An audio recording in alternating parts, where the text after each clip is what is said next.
Cosplay. What is it? It might seem like a simple enough question, but the answer might not be as simple as just saying what cosplay is. Giving a rigid and standard definition of cosplay doesn't do it justice, as there are so many different elements that come into play to make it what it is. How do you go about defining such a rich, diverse, and creative art form? Well, nobody asked, but I decided that that's what I'm here for. My name is Will Stevens, and I'm going to do my very best to answer the question, what is cosplay?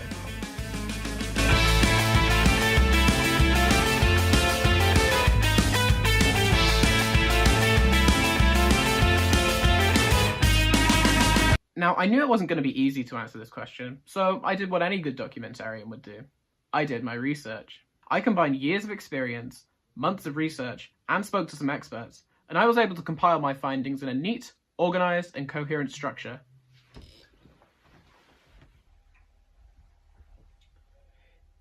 This is what I have.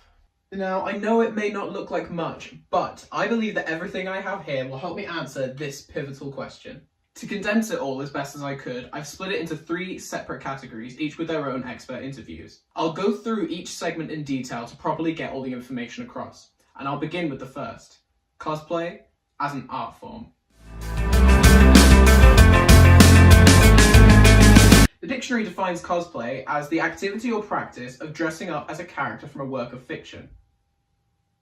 Thank you all so much for watching. I really hope you found this informative and entertaining, and I hope you all have a lovely day. Thank you very much.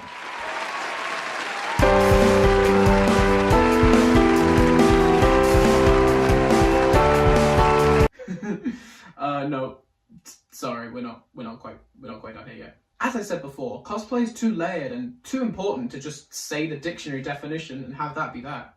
To fully understand cosplay, you've got to understand all of it. Cosplay as a practice can be typically sorted into 3 distinct categories: closet cosplay, purchase cosplay, and crafted cosplay. Closet cosplay is the practice of assembling a full cosplay or outfit out of clothes you already own or things you'd be able to find in your own closet or wardrobe. This is typically considered the best starting point for new cosplayers, as it's very achievable on a budget, encourages you to get a bit creative with your outfit assembly, and allows you to work out what character or characters work best for you. Purchase cosplay is pretty much what it sounds like, buying pre-made suits or pre-made costume parts and props to assemble a full outfit. This is probably the most popular kind of cosplay type, and each individual cosplayer has the ability to emulate the character and make it their own through this method. Crafted cosplay is the method of building all the different elements of a cosplay from scratch. It can include detailed armor builds with craft foam, stitching and sewing of different fabrics and materials, and the painting of 3D printed props, among many other methods. Cosplay building requires a great amount of patience, skill, and dedication to the craft. Depending on the build, some cosplays can take up to weeks or even months to fully assemble. Cosplay crafting is not my area of expertise, so I spoke to some people who excel in that area. First up is Opal Ink Cosplay, cosplayer, builder, and model with a stunning array of cosplays from video games. Opal Ink Cosplay is a cosplayer, crafter, model, and recognisable face in the UK cosplay scene. She's frequently seen at cons, judging cosplay contests, entering masquerades, and scaring voice actor Nolan North half to death dressed as Pennywise. I met up with her so she could talk me through some of her most popular builds, the first being Atreus from God of War. Atreus was one of those passion projects that I played through God of War, obviously the new one that came out. I fell in love with the character design, the character, so it's one of those costumes that I really wanted to make from the beginning of meeting him. Especially because I'm a cosplayer that really loves detail. I love weathering, I love doing like really rustic looking stuff, so doing like a Norse design was really perfect for me as a cosplayer. I was working really hard to get it as screen accurate as possible. So some of my favourite details are like the sash around here. It's all of the Greek designs that Kratos wears in the earlier games. Another detail that I really like, which you don't really see up close, is the arrowhead. I love meeting fans in this costume because they love that detail, because it's a really prominent moment in the game where sort of Kratos, obviously his father and Atreus have a really nice moment together. So people really enjoy that little detail, and I'm really happy with it as well. And I spent days hand making strips of these foam scales and then hand painting it all to look sort of like embossed metal. And then also the leaves on the shoulder guard are all craft foam that I made each individually. And it's just a really nice detail, and the metal spray paint I used is really strong because they use it for antiques. Why I really love the back of this costume, because when people see it, they really appreciate the detail. One of my other details that I absolutely adore is the quiver. The base of this quiver is EVA foam, which I then obviously heat formed to hold its shape and use contact cement to make sure it was nice and strong and held its shape. And then this was originally white pleather that I aged with about 3 layers of acrylic paint to get that aged hide look to it. And all the runes painted on it are the runes that he has in the game, so it was really difficult to get a really close-up shot of all the little paintings. Another detail, which technically isn't Atreus's, I made Mimir. He was sort of I guess a servant to Odin, so he's absolutely full of detail to look at him. So all of the back of his head is painted with all these Norse runes. I hand painted these all, and it was a really fun detail because I used a really gorgeous iridescent paint. So it really captures that and almost has that like skin-like look, so it does look like tattoos. A lot of people assume he's just like a mannequin head, but no, I basically made him from scratch. So the base was just one of those really sort of basic cardboard masks you get in a craft store for kids. So I had the base of the mask, and then I built up the rest of the head using paper mache over blue. I painted him using my airbrush, using acrylics, and then all the hair is crepe hair, which I normally use in theatre and obviously when I do crossplays with doing male makeup, so it is actually meant to be used for makeup application, but it worked really well to do his realistic beard. And it just falls really nice, and like it sits really nice in the wind as well, because it does have that realistic movement to it. She also took me through her build of Aloy from the game Horizon Zero Dawn. Yeah, so Aloy was a labour of love, and she was definitely my most ambitious costume on myself yet. So she was sort of my major craft project after Atreus and Kratos, so I learnt so much with foam and sewing that I could just take that forward into Aloy. And pretty much everything you see is handmade, so she was really time consuming, but it's one that I'm really, really proud of, especially obviously the actual material work. So all of the sort of tan Hessian style fabric you see, that was originally like white cotton sheeting that I had, that I then dyed really lightly to give it that nice aged look. What was most time consuming with Aloy was definitely all the embroidery and all of her panels, which you don't really even see a lot of because it's sort of a similar colour. But each one took about 6 to 10 hours to do. So it was a lot. So I think I went through about 30 like spools of embroidery thread altogether for her panels alone. And then this was about 5 meters of the leather cord that you see all sort of around here. So one of the main things at the top that everyone sort of sees instantly is the necklaces, because she has so many. So I couldn't find any wooden beads that were the correct width and thickness I wanted. So I decided to hand make 200 beads out of foam clay to do the necklaces that I then obviously had to let cure for like 2 days, and then they were all hand painted as well. So that was something that was so time consuming, but it meant that I could get it as close to the reference as possible. As a cosplayer, I kind of dread props. I've never fully sort of made props myself, but it's something that I've always wanted to get better at. So with this costume, it was something that I really worked hard to make it look as close as possible, and it was no small feat considering it's such a complicated design. The bow is like her armour, it's just meant to be an amalgamation of all of her bits of machine that she's sort of scavenged. So you can see it's got so many different compartments on it. These two are basically exactly the same, and then these are 2 completely different designs, trying to follow the reference image as close as possible. It's a bow that I'm extremely proud of. Finally, I spoke to cosplay crafter and model Thread Counts, whose highly impressive builds made a big impression at Comic-Cons and online. If you've ever seen a cosplay go viral, the chances are you've seen some of Thread Count's work. From their Minecraft group with Asare and Trickster Carcat, to their human recreation of Gary from SpongeBob, their work is very well known, even having their Sharknado ball gown appear in Ripley's Believe It or Not Beyond the Bizarre. That's me! I reached out to her to find out a bit more about her process. I asked her about her favourite build, and she told me, "I would say that my Among Us character has been a favourite so far because of how personalised I made it to my experience with the game. It took around a week to complete, while working between 4 to 12 hours a day, depending on my school schedule. It cost me somewhere around $300, maybe a little more. In terms of her most difficult build, that went to the dress she made of the gazebo at Katsucon, being the first project of hers requiring her to use carpentry skills and tools. I managed to break the frame apart multiple times from when I built it to when I wore it, so I had to carry a drill and screws. The wood frame was difficult to assemble and transport.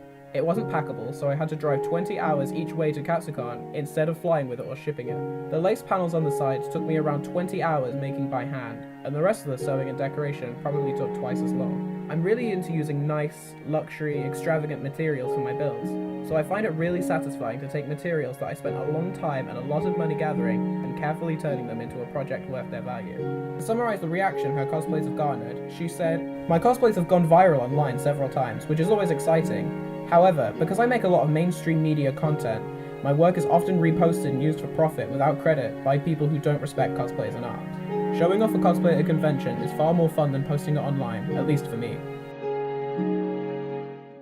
As shown by our guests, cosplay crafting is a highly rewarding and visually impressive art form. The effort required to make builds of any capacity should be celebrated, but no cosplayer should be put on a pedestal above any other. It doesn't matter how you source your cosplay, it is how you carry yourself in a character, and as a higher priority, how much fun you're having with it that counts.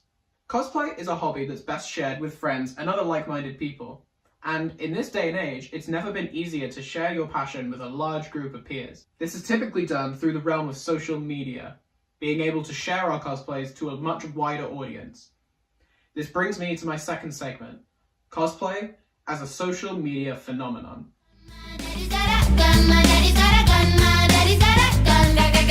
Social media has become a much more present aspect of our lives over the past 2 decades, which has led to a rise in internet subcultures, cosplay being one of them.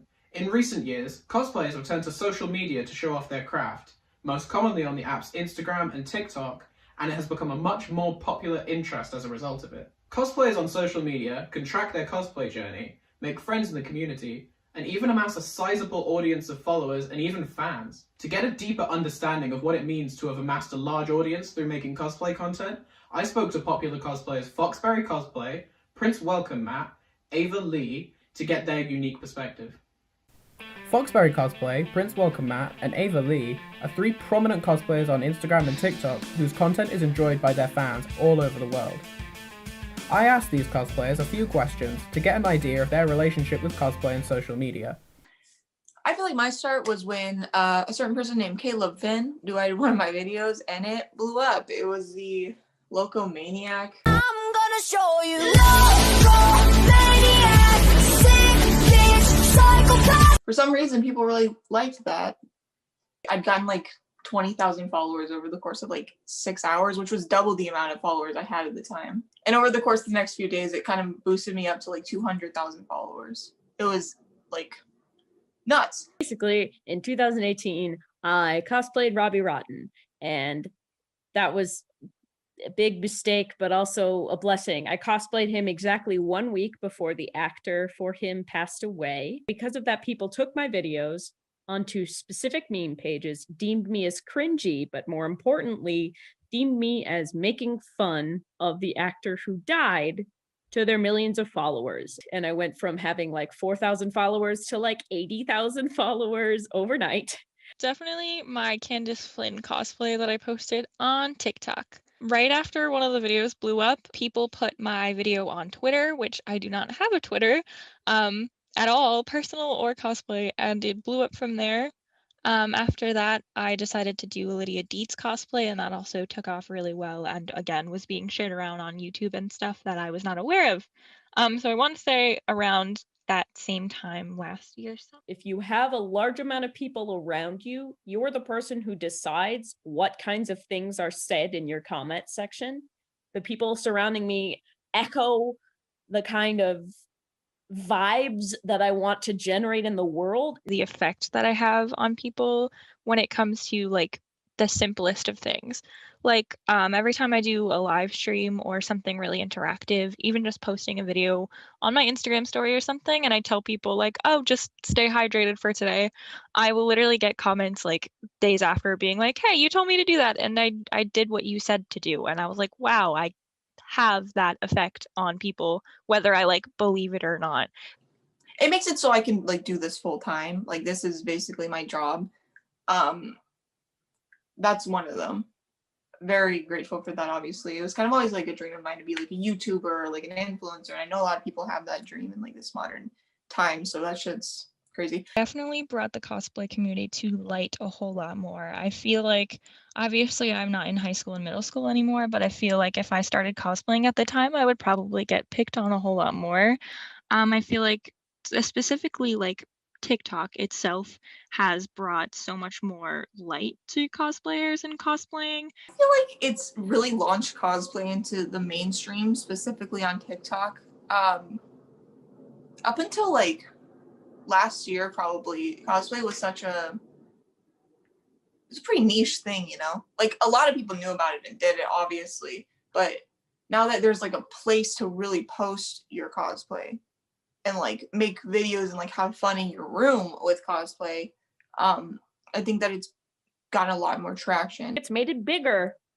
It's definitely made it blow up. Not to be a grandfather, but 10 years ago, there was no such thing as like an online cosplay community presence. Like, I mean, people cosplayed for sure, but it wasn't like, you looked on Google for that, but you didn't see like the small niche stuff that people like can do nowadays with effort and with representation. I think that's so cool. Like, while social media isn't perfect, it can be largely accredited for the expansion and growth of the cosplay community in recent years. There's a word I've used a lot throughout the course of this documentary, and I think with good reason. It's because I believe this word really encapsulates what cosplay is all about for me and gets me closer than ever to answering this question.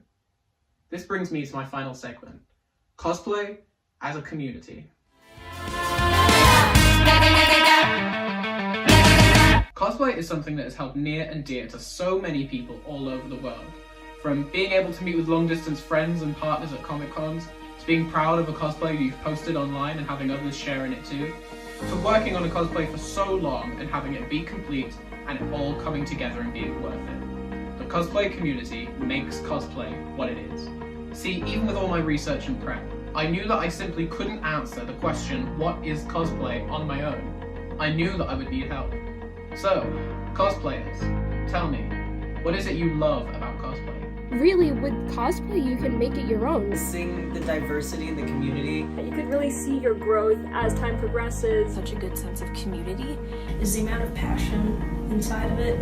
You can meet all these kinds of people. Being able to express yourself through your art physically. I met so many amazing people because of it. The makeup skills, the opportunities it's brought me, the conventions, the friends. I wasn't expecting it to be such an interactive community. The community is so welcoming. It's like a family, but you're all kind of dressed weird and you don't match. Thank you all so much. But there's still one thing that needs to be addressed. Give me a second. There we go, that's better. So, what was this all for? What did I accomplish? Did I answer the question? Reflecting on everything I've shown to you, I think I have. See, cosplay is not just the activity or practice of dressing up as a character from fiction. It's not just a trend on TikTok. It's not even just a pastime. Cosplay is the freedom to express yourself however you choose. Cosplay is the joy of being able to embody a character that you love. Cosplay is being able to get together with your friends and have an amazing time. Cosplay is finding your friends. Cosplay is finding your family. Cosplay is finding yourself. So yeah, maybe cosplay is just putting on a costume to look like a fictional character. But really, I think it's a lot more than that. Thank you all so much for coming on this journey with me. I've been Will Stevens, and this is Cosplay.